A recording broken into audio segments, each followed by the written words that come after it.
This is episode 61.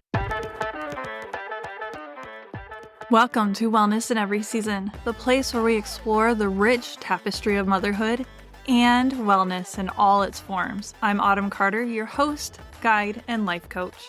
Hello, welcome to Wellness in Every Season. I am Autumn Carter, and this is episode 61. Today I have with me Pam, and she is a certified life coach. We actually went to the same school, but did not meet each other until a couple months ago. And she is focused on empowerment and mental fitness. Her business is intentional butterfly coaching. I love that. I love butterflies. She says, I believe that we have the power to transform into our own unique butterfly based on focusing on what is most important to each of us in each phase of life, lending to mental wellness and better fulfillment. She was in my called a cohort. We learned about positive intelligence and it was amazing. She decided to bring it into her practice and embrace it with open arms. And she has quite the story. I joined her Facebook group where she is sharing some vulnerabilities from her past, and it has been an amazing journey as a consumer. So I really wanted to bring her to all of you guys. She is going to be talking to us about self-sabotaging thoughts and how to shift that into a more positive view, being vulnerable and transparent, which she has been practicing a lot. It's been amazing to see, and how that helps you to not feel so isolated and alone, and healing. And she also works mostly with women right along with me, so I felt like this would be perfect. So can you tell us a little bit about your journey to becoming a life coach? Sure. Thank you. I actually started out as an accountant. I was very shy and introverted growing up. So I thought when I went to college that becoming an accountant, getting behind a computer and doing things on my own was a perfect job for me.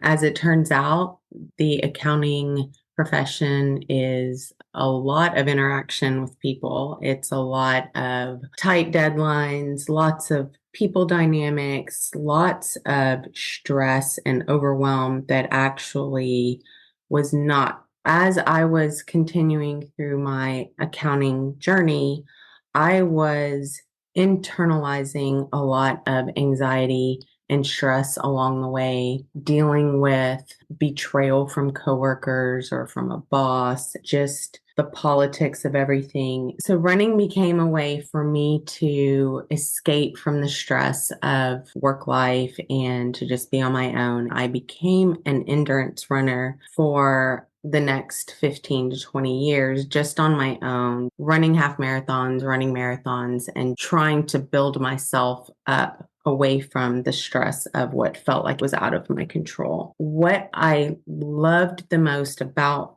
being an accountant was when I was connecting with other people, when I was either mentoring younger staff, when I was teaching, or when somebody would come to me and just need somebody to talk to. Those were the moments that I really held on to and realized that I wanted to spend all of my days helping support people through not feeling alone when they're going through anxiety and overwhelm, knowing that if you're struggling, it's okay to speak up, and knowing that when you can figure out something that's meaningful to you, you're not just reacting to life, and you can focus on something that's meaningful, build a plan to achieve that life, your mental health gets better, you feel overall more fulfilled in life. I love coaching, helping people figure out, I call it the various pieces of the puzzle for that stage of life. If things are out of balance, if there's something that's meaningful that's not included in your puzzle, or you have too much time given to something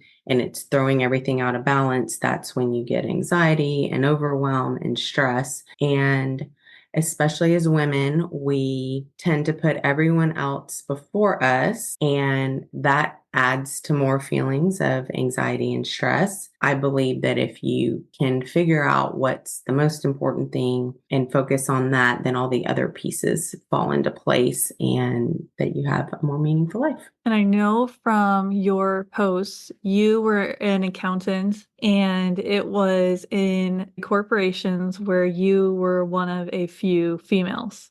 It was mostly men. I have worked for big, small, private, public. I kept trying to find the right mix of what was going to feel like the right balance for me to fit in. In accounting, in general, there are more male superiors, and there's probably as many women as men, but the dynamics between people, it was not what I was expecting. The teamwork mentality was not as prevalent as I hoped starting out. I always had a need to do well, to help others, to show up as my best. And I think realizing that there are a lot of people that it is all about them and they're more selfish, that it creates a lot of chaos and stress. And if you're not willing to step over people to get promoted, it's not as clear of a path of how to succeed. At least that was my experience. And with coaching, you succeed with the more people you help. Oh, definitely. The relief just throughout your whole body right there. Tell us more about running. And I'm curious if anything with your running has changed since finishing the program that was for coaches so that you can now offer it to clients. Yes. So I got first inspired to run when I watched a friend run a marathon. I was in my 20s and I thought, that looks fun. I'm going to do that.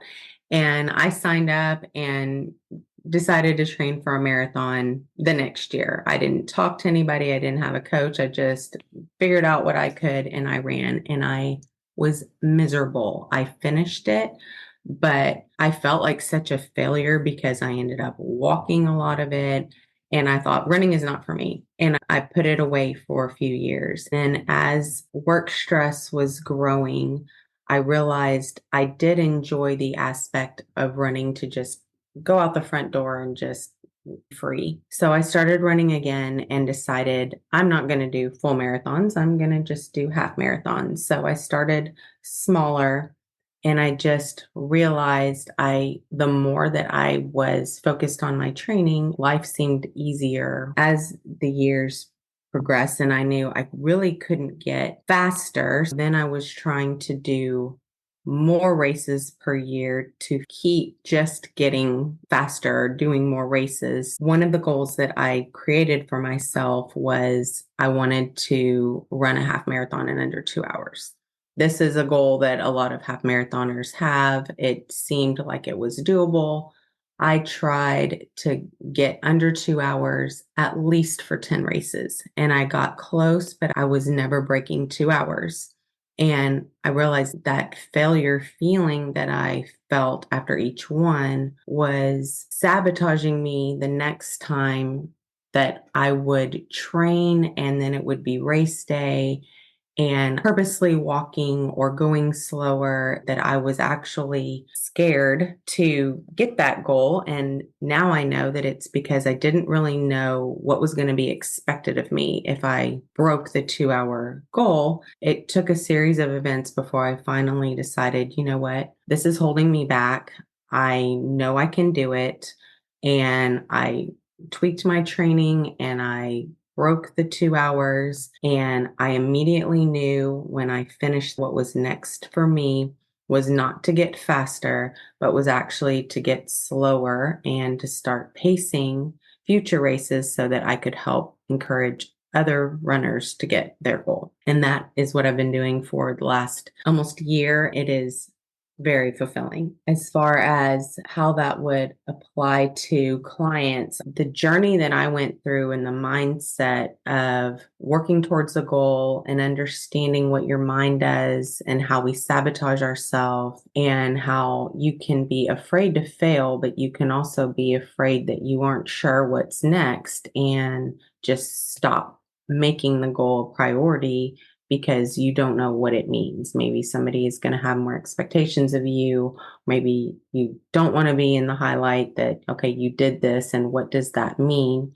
I like to help my clients work through what might be keeping them from achieving the goals that they want, and helping to encourage that just because you achieve a goal doesn't mean you have to figure out exactly what's next the next day. It's just about continuing to take steps forward. And that can just be making steps towards a different goal that's maybe not as difficult, but is more meaningful for your life. What I realized through my life is that I need to celebrate the small successes along the way, otherwise I burn myself out. When we were talking about this right before we recorded, you were talking about how sometimes it's not the next goal that's ahead of it or the next one after it, but sometimes it's the one that's just next to it. Now we Right. need to have the other aspects of our life then meet that goal. There are so many times where it's okay, now I'm lopsided in other areas, so now I need to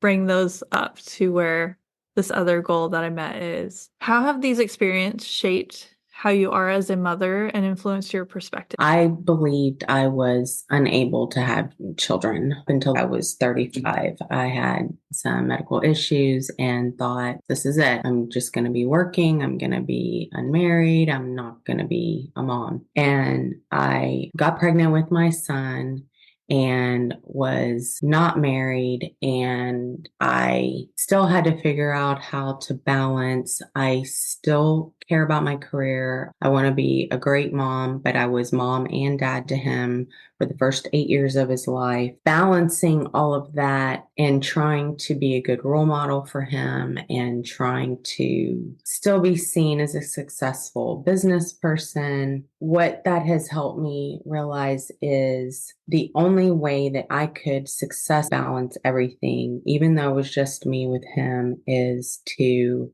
take care of myself first, and that it was okay to be selfish. And if I had to leave him with my mom or leave him with a caregiver so that I could step away and run, walk, or see a friend so that I could show back up as the best mom for him, I knew that ultimately that's going to be best for both of us in the long run if I'm taking care of myself. I'm super passionate about self care and not just letting life dictate how your day should go. Everything is hustle and bustle and so busy, and we just internalize so much and don't take care of ourselves.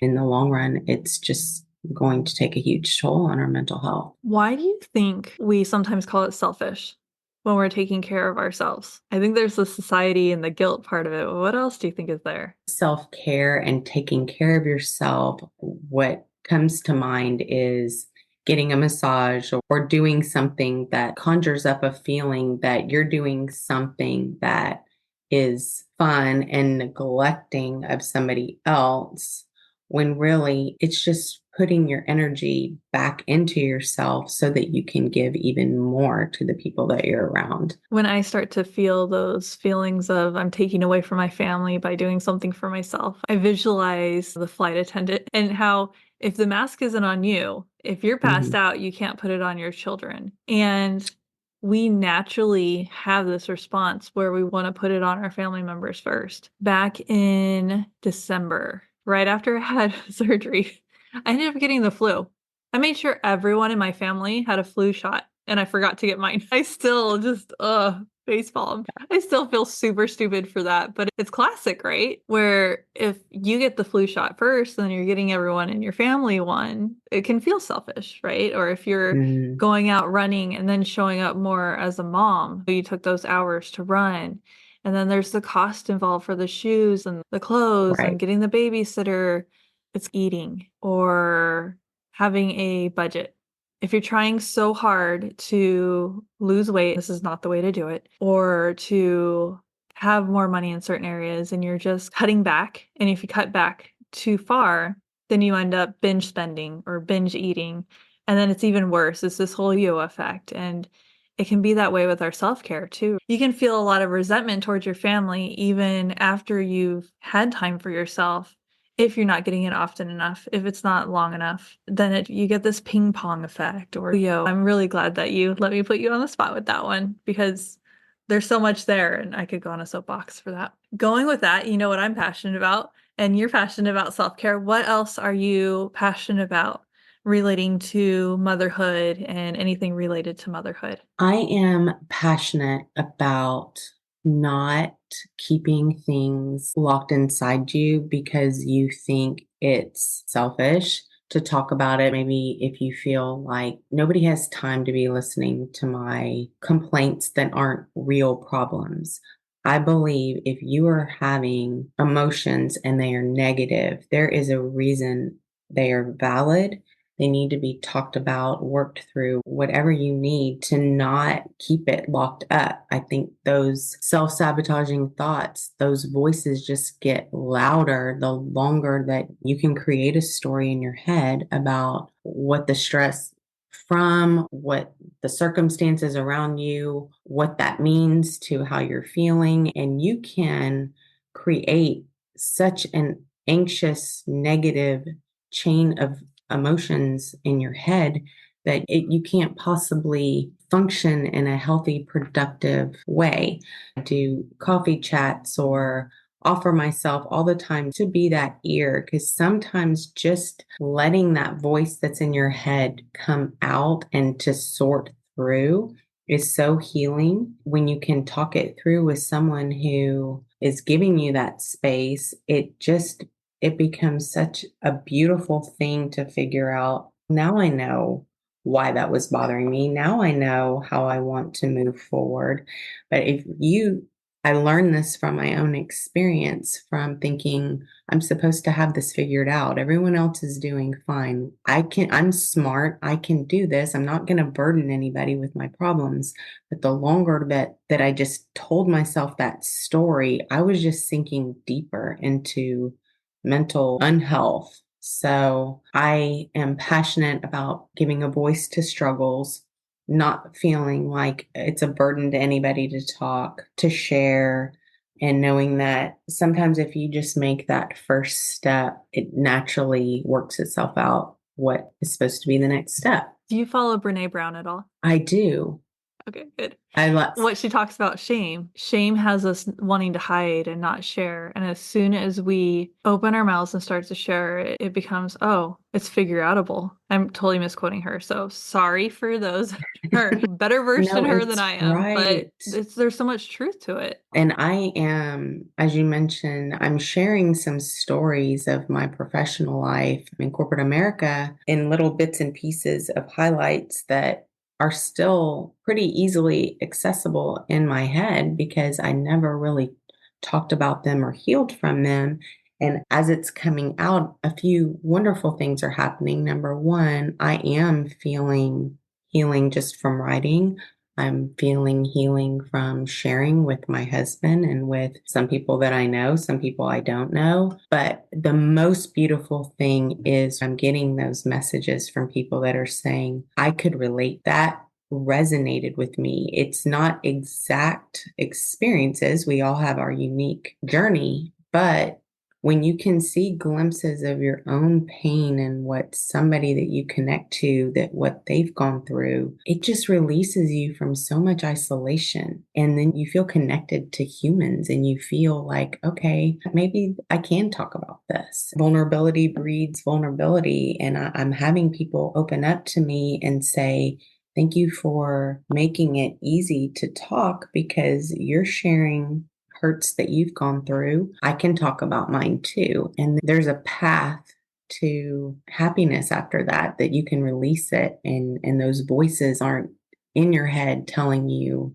you aren't good enough and no one is ever going to love you or accept these things about you. And you can and finally quiet those voices. I think it also gives you a chance to go back and hold space for yourself, doing the inner child work, embracing yourself. It's okay. We got through this. I got you. Mm-hmm. I love that. And I love that it came while we were doing our positive intelligence journey together. The next question is, what does your ideal client look like? I love working with people, with ladies primarily, having trouble understanding why they know things aren't right, but they feel like maybe this is as good as life gets, but I feel like there should be more. I'm struggling. I'm struggling to set goals. I'm struggling to take care of myself. I'm struggling to put myself first.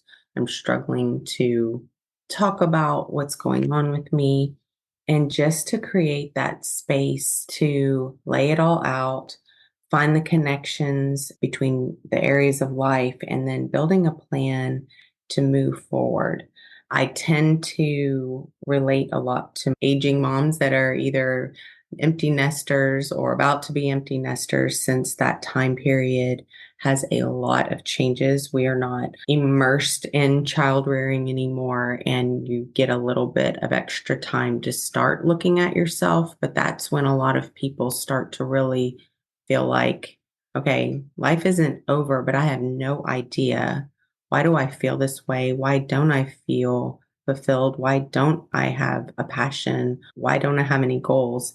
And to help them figure out for that next chapter, how do we shift that and quiet any negative and really focus on building a positive future? I was just going to ask, where does the positive part, the mindfulness, come in?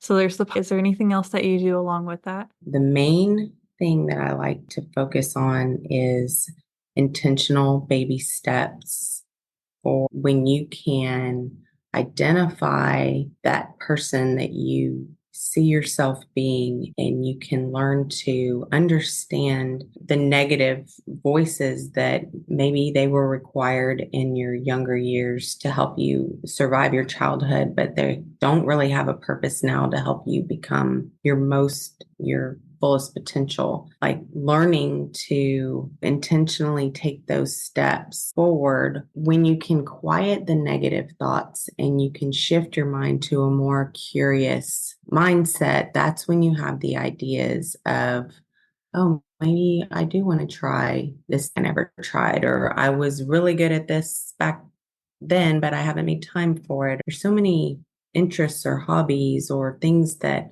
we neglect, but they would add value. And so learning to reconnect with that part of you can help you move towards it. There is an app, part of your coaching. Can you tell us a little bit about that part? Positiveintelligence.com has a free saboteur assessment that anybody can go on and take if they're interested in learning what their saboteurs are that are maybe keeping them from their best relationships, their best health, their best career. When you can understand why these voices might be holding you back, there's a program that I'm leading that is taking people through and helping build the muscles to command your brain to focus on the positive and to quiet the negative so that you can look to a more productive and fulfilling future. I found that to be powerful, that assessment, but there's another one that I liked better and I cannot find it to share with people. It's the one where you're seeing how often your saboteurs are standing in your way. And for me, when I took it, it was 67% of the time. And that was just mind blowing for me. It was like, that makes so much sense because I feel like I'm fighting within myself. I found this program through another coaching friend, and it was exactly what I was looking for to help with that inner turmoil part of me. So I'm really excited that you're offering this. And if you want to learn more, how do we go there? How do you learn more? You can email me at pam@intentionalbutterflycoaching.com, and I can send links for doing the assessment that Autumn is talking about. That's the saboteur assessment, and then information on future programs where you can go through the 6-week program and get back in touch with the essence you're born with that you still possess, that's from when you were a child and before life experiences shaped you. And it's a very powerful program. I'm excited to keep offering it as a way to bring people along this journey, but also to help. My muscles are just going to keep growing. It's like going to the gym. You start small building those muscles, but the more you go, the stronger you get, and the less often you're hijacked from those self-sabotaging thoughts. You can shift quicker to a more positive outcome and not dwell in a negative. If you lose your job or you lose an important client, most people, the initial reaction is going to be negative. It's going to be fear-based. It's going to be what now? And when you have loud saboteur voices in your head, you can stay in that negative mindset so long that you can't even see straight to see a possible way out of the situation. When you can learn to shift to a more sage, a more positive mindset, what we would say is a negative circumstance, and turn it into a gift or an opportunity for something that's even better for your future.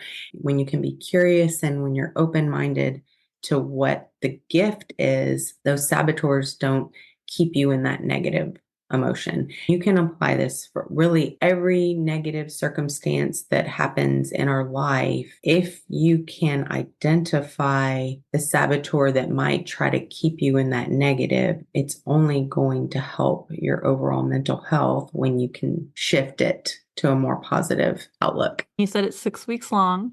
There's an app 6 that goes weeks. with it, and they get coaching with Yes. you, and that's just one of your programs. You also offer one-on-one coaching. I And if I do. remember right, you told me before that there's 5 seats for the app. Yes. And then One-on-one coaching. I'm in Sugar Land, Texas. I offer in-person coaching for people who are local and who want to come to me. One of the other things I'm passionate about, I feel like a lot of our anxiety since COVID is related to not connecting with people face to face. And I'm trying very hard to do what I can to bring that one-on-one personal connection back into my coaching. Hey, they get to fly and see you. Do some really deep sessions. And I really like the coaching that you do. I'm the type of person that I need somebody to give me the space, and I just need to like word vomit it all out. Here's all the puzzle pieces that are in my brain. And then I can start to see, okay, this one lines up here, and have the coach be able to tell me, okay, these are the blind spots. Okay, these are the hurdles that might come in the way. Let's talk through those type of things. So I love that you offer that. That's definitely something that resonates with me because that's my natural tendency. We will make sure to have her website and her email address. And if you want to follow her on Instagram, all of this will be in the show notes. So if you did not see it before listening, go back through and you can connect with her that way. So much for being on today, Pam. Thank you, Autumn. Appreciate it. Thanks for tuning into this week's episode. I'm Autumn Carter, guiding you through motherhood's seasons. I hope today's discussion inspired you and offered valuable insights. Stay engaged with our motherhood wellness community by signing up for my newsletter. Whether you're interested in exploring specific topics more deeply or considering personal coaching, joining our newsletter is a great step. Just visit wellnessinEverySeason.com/free resources to sign up. We value your journey and aim to keep you connected and informed through our newsletter. Your shares, subscriptions, and reviews help us reach more moms seeking empowerment. So please spread the word about our podcast. Thank you for being a part of our podcast community. I look forward to continuing our conversation, sharing stories, and exploring wellness in all aspects of motherhood. Take care until next week.